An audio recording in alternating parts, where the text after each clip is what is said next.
Budget ঘোষণা পরবর্তী সাপ্তাহিক ছুটির দিনে বাজার বিশ্লেষণ করে নিত্যপণ্যের দাম জানাতে রাজধানী কারওয়ান বাজার থেকে যুক্ত হচ্ছেন সহকর্মী বিজন কুমার দাস। বিজন, নিত্যপণ্যের দরদাম কেমন দেখছেন, আর এই প্রস্তাবিত যে বাজেট ঘোষণা করা হয়েছে সেটা সম্পর্কে ক্রেতা বিক্রেতার স্পষ্ট ধারণা রয়েছে কিনা?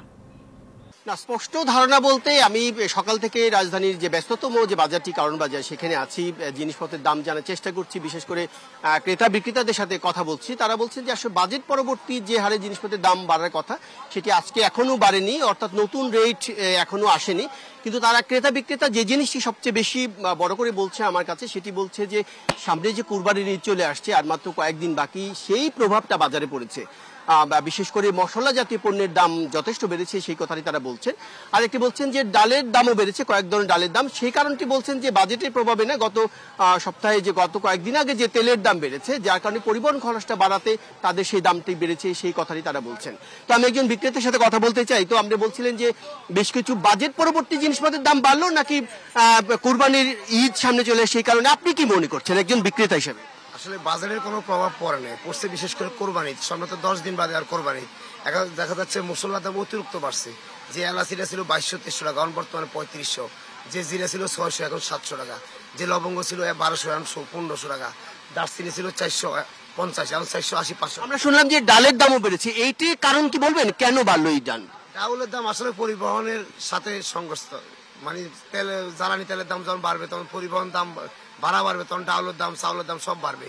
এগুলোর দাম স্থিতিশীল। আপনাকে অনেক ধন্যবাদ আমাদের সাথে সংযুক্ত হওয়ার জন্য। আমি আসলে চালের বাজার থেকে ঘুরে আসছি, কিন্তু চালের বাজার ঠিক আগের মতোই রয়েছে। আজকে নতুন করে চালের দাম বাড়েনি, সব আগের দামে আছে। এবং কমেছে হচ্ছে মুরগির দাম, সব ধরনের মুরগি মাংসের দাম কমেছে, কেজিতে 20 টাকা করে কমেছে। সে আমি কিছুক্ষণ আগে সেই বাজারটিতে ছিলাম। বিশেষ করে সোনালী মুরগি তারা বিক্রি করছেন 320 টাকা, এবং যেটি ব্রয়লার মুরগি 180 টাকায় বিক্রি হচ্ছে, যেটি গত সপ্তাহে প্রায় 200 টাকা ছিল। এবং সোনালী মুরগি অনেক দামে ছিল। কিন্তু ডিমের দামও বেড়েছে। ডিমের দামে বাড়ার কারণটা সেটি বলছেন যে পরিবহন খরচের কারণে ডজন প্রতি 10 টাকা করে বেড়েছে। আপনি জানেন যে কাঁচা বাজারে প্রচুর সংখ্যক মানুষ, হয়তো ঈদকে সামনে রেখে আমরা খুব বেশি সংখ্যক মানুষ দেখছি, এবং মশলার দিকে মানুষের আগ্রহ দেখছি। আমি যদি একজন ক্রেতার সাথে কথা বলতে চাই, তো আপনি কি ধরনের জিনিস কিনতে আসছেন, বাজারে কোনো প্রভাব দেখছেন জিনিসপত্রের দাম বাড়তির? একটু অবশ্যই বাড়তি হবে না কেন, সব জিনিসই বাড়তি, কোনোটাই তো কম না। আপনিও তো বাজার করেন, আপনি জানেন না?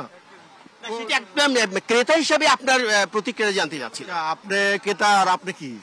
আপনিও তো আমি একজন ক্রেতা, আমারও কিনতে হয়। কিন্তু কি হবে আপনার, কি হবে বলেন? আপনার যা হবে আমারও তাই হবে। কেন আমি বাড়তি দাম দিয়ে কিনবো?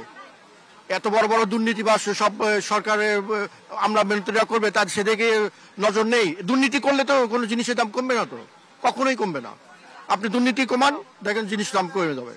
আপনাকে অনেক ধন্যবাদ আমাদের সাথে সংযুক্ত হওয়ার জন্য। শান্ত, আপনি শুনছিলেন যে বিভিন্ন ধরনের প্রতিক্রিয়া দেখাচ্ছে মানুষগুলো, যে কিছু কিছু পণ্যের দাম বেড়েছে, যে কারণটি আমি বলেছি।